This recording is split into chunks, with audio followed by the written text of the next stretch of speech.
बन गई है उन वीडियो बन गई। दोस्तों बरखुरदारो, इस घोड़ी पर पुशअप लगाने लगा हूँ।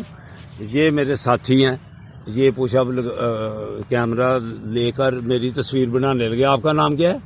अमीन भट्ट। अमीन भट्ट साहब जो है मेरी तस्वीर पुशअप की बनाने लगे हैं। ये लें जी, ऊपर कैमरा ओके हो गया।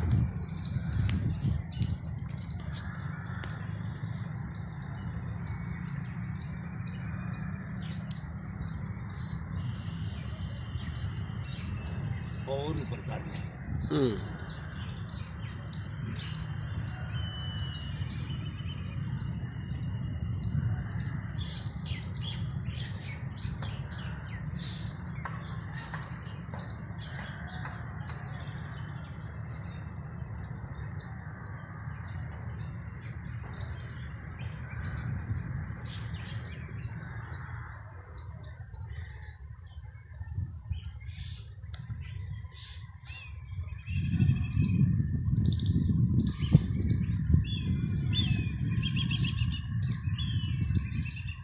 ये और लग सकते हैं बेटा, आप फिर देखते देखते थक जाएंगे।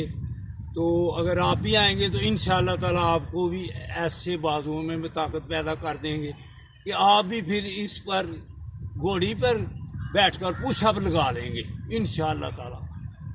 यंग ओल्ड मैन सियालकोट खोल के ज़रूर देखा करो। अल्लाह हाफिज़।